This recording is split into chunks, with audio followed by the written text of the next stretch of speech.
خوش آمدید کاروان اردو ادب یوٹیوب چینل پر۔ آج ہماری ویڈیو کا عنوان ہے اردو زبان کی ابتدا کے مختلف نظریات۔ اردو زبان کی ابتدا کے مختلف نظریات۔ اردو برصغیر کی ایک اہم اور ترقی یافتہ زبان ہے۔ اس نے صدیوں کے دوران مختلف زبانوں کے اثرات قبول کیے۔ اردو کی ابتدا کے بارے میں ماہرین لسانیات اور محققین کے درمیان اختلاف رائے پایا جاتا ہے۔ اسی وجہ سے اردو زبان کی ابتدا سے متعلق مختلف نظریات پیش کیے گئے ہیں، لیکن ہم اس لیکچر میں اردو زبان کی ابتدا کے بہت اہم نظریات کو تفصیل سے جانیں گے، ان کا جائزہ لیں گے۔ یہ بہت اہم سوال ہے امتحانی نقطہ نظر سے۔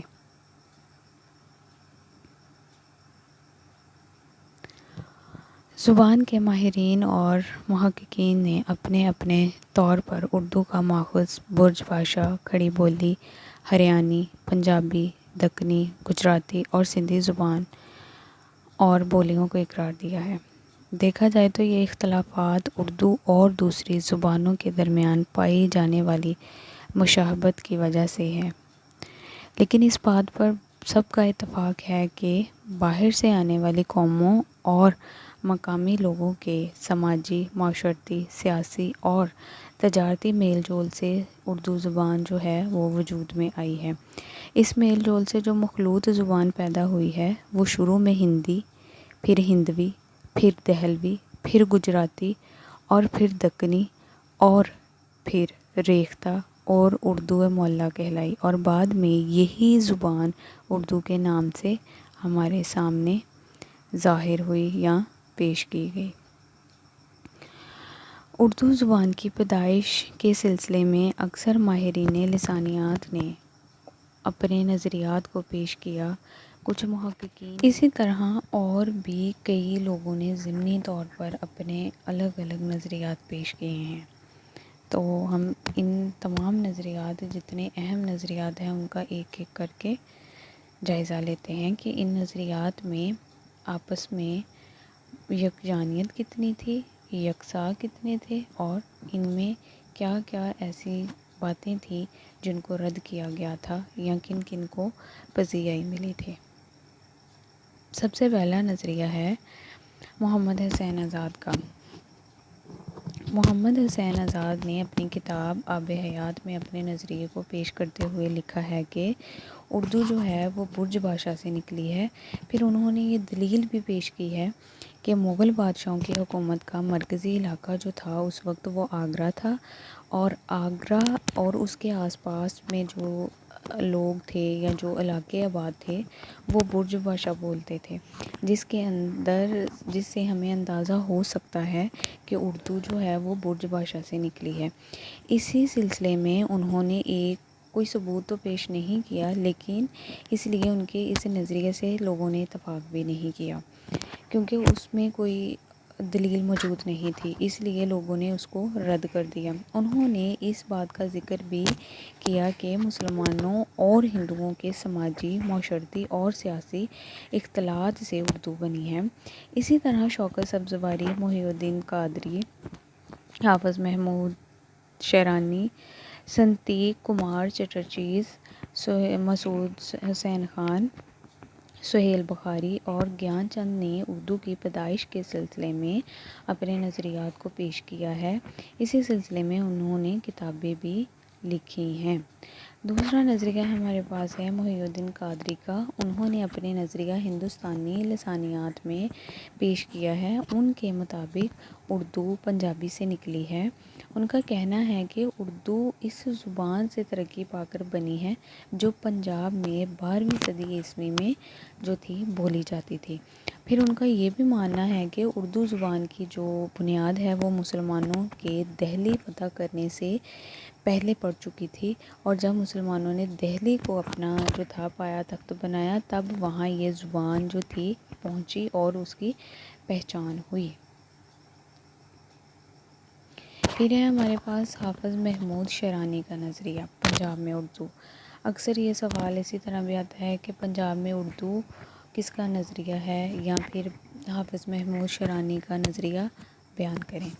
تو دونوں میں ایک ہی بات ہو رہی ہے، اس میں کوئی بھی ابہام کی بات نہیں ہے۔ حافظ محمود شیرانی نے اپنی کتاب پنجاب میں اردو میں اپنے خیالات کو پیش کرتے ہوئے لکھا ہے کہ اردو زبان اور پنجابی کی شکل میں آپس میں بہت ملتی ہیں، اس لیے اردو پنجاب میں پیدا ہوئی ہے۔ ان کا کہنا ہے کہ مسلمان حکمران ہندوستان میں پنجاب کے راستے سے آئے تھے اور کچھ بادشاہوں نے پنجاب کو اپنا ریاست بنایا، پھر محمود غزنوی نے لاہور کو راجدھانی بنایا تھا، اس لیے وہاں مسلمانوں اور پنجابیوں نے تہذیب اور سماجی رشتے قائم کیے تھے۔ انہوں نے لمبے عرصے تک وہاں حکومت کی، اس لیے عربی، فارسی اور ترکی کے الفاظ پنجابی میں جو تھے وہ شامل ہو گئے، اور پھر وہی زبان فوجیوں، سپاہیوں اور تاجروں کے ساتھ ہندوستان کے مختلف علاقوں میں پہنچی، اور پھر اسی طرح اردو جو تھی وہ وجود میں آئی۔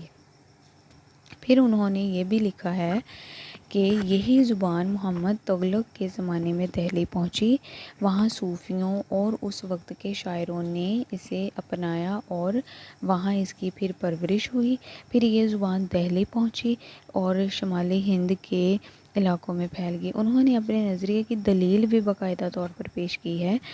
لفظوں اور جملوں کی بناوٹ اور ترکیب میں اردو اور پنجابی ملتے جلتے ہیں، اسی طرح وہ زبانوں کے قواعد بھی ایک جیسے ہیں، اس لیے اسی پہلو کو انہوں نے بطور دلیل جو ہے وہ پیش کیا ہے۔ آگے ہے جی ہمارے پاس سید سلیمان ندوی کا نظریہ۔ اچھا جی، انہوں نے اردو زبان سے متعلق ان کا یہ نظریہ تھا کہ اردو سندھی زبان سے نکلی ہے۔ اس کا ذکر انہوں نے اپنی کتاب نقوش سلیمانی میں بھی کیا ہے۔ پھر انہوں نے یہ دلیل پیش کی ہے کہ باہر سے آنے والے جو مسلمان سب سے پہلے سندھ میں ہی ٹھہرے تھے، وہاں وہ 4 سال تک حکومت کرتے رہے تھے، اسی طرح وہاں مقامی لوگوں کے ساتھ جو تھا ان کا سماجی، پھر تجارتی، پھر کاروباری میل جول رہا، جس سے ایک ملی جلی جو زبان تھی وہ پیدا ہوئی، پھر وہی زبان نے ترقی پا کر اردو کی شکل اختیار کر لی۔ پھر ہے نصیر الدین ہاشمی کا نظریہ۔ ان کا یہ نظریہ ہے کہ اردو زبان کئی دکنی زبان سے نکلی ہے، دکنی بولی سے نکلی ہے۔ ان کی کتاب دکن میں اردو میں یہ نظریہ موجود ہے۔ ان کا کہنا ہے کہ 7ویں صدی میں عرب سے کئی تاجر جو تھے وہ تجارت کے سلسلے میں ہندوستان آئے، اور پھر مالابار کے ساحلی علاقوں پر ان کا قیام رہا۔ پھر وہ جیسے جیسے رفتہ رفتہ وہ لوگ پھیلتے گئے، مقامی لوگوں نے انہوں نے اپنے رشتے بھی قائم کیے، اور پھر بات چیت کے دوران انہوں نے ایک ملی جلی زبان کو اپنا سہارا بنا لیا، جس سے عربی کے الفاظ اور مقامی بولیوں کے الفاظ شامل ہو گئے، اور اسی طرح ایک نئی زبان جو تھی وہ وجود میں آئی۔ پھر یہی زبان نے ترقی کرنے کے بعد اردو کہلوانا شروع کر دیا، لیکن محققین نے ان کے اس نظریے کو غلط ثابت کیا۔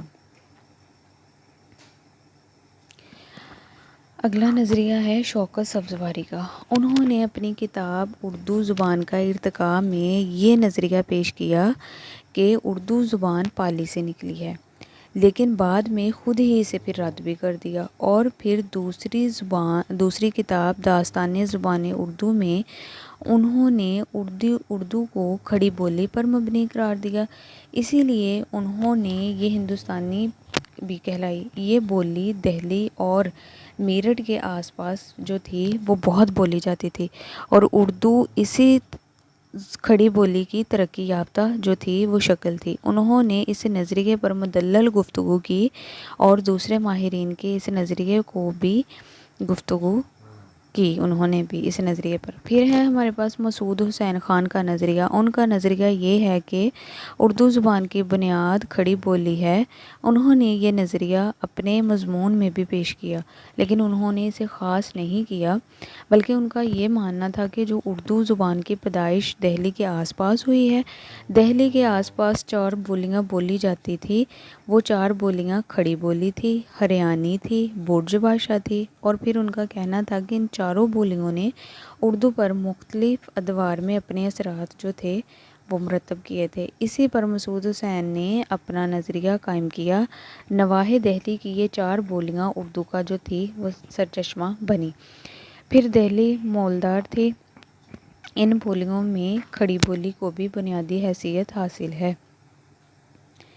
پھر ہے ہمارے پاس سہیل احمد بخاری کا نظریہ۔ انہوں نے شروع میں ہی اپنے مضمون اردو کا قدیم ترین ادب میں اپنا نظریہ پیش کیا تھا کہ اردو کی اصل کھڑی بولی ہے اور اردو ہندی کھڑی بولی کے 2 روپ ہیں، لیکن بعد میں انہوں نے اپنی کتاب اردو کے روپ میں الگ نظریہ پیش کیا، اور وہ یہ نظریہ تھا کہ اردو ہند آریائی نہیں بلکہ دراوڑی خاندان کی زبان ہے اور ان کے پیدا ہونے کی جگہ اڑیسہ ہے۔ اس نظریے کو لوگوں نے سراسر رد کیا۔ آگے ہے ہمارے پاس گیان چند کا نظریہ۔ انہوں نے اردو کی اصل کھڑی بولی کو قرار دیا۔ انہوں نے پنجابی، ہریانوی، برج بھاشا اور کئی دکنی وغیرہ کے نظریات کو رد کیا۔ انہوں نے چند بنیادی الفاظ کو دیکھتے ہوئے اردو، ہندی اور کھڑی بولی کو ایک مانا۔ ان کا کہنا ہے کہ اردو کے آغاز کو 2 منزلوں میں ڈھونڈنا چاہیے، اول تو کھڑی بولی کا آغاز، دوسرا کھڑی بولی میں عربی فارسی الفاظوں کا شمول جن کا نام اردو ہو جاتا ہے۔ بہرحال مجموعی طور پر دیکھا جائے تو زیادہ تر ماہرین کھڑی بولی کو اردو کی اصل قرار دیتے ہیں۔ بہت سے لوگوں نے اس نظریے کو صحیح بھی مانا، کسی نے کھڑی بولی کے اثرات سے انکار بھی نہیں کیا۔ اکثر جو ماہرین ہیں یا اکثر لوگوں کا ماننا ہے کہ اردو کھڑی بولی کے اثرات اردو پر زیادہ رہے ہیں۔ اسی طرح لوگوں کی رائے یہی رہی ہے کہ اردو کھڑی بولی سے نکلی ہے جو کہ دہلی کے آس پاس بولی جاتی تھی۔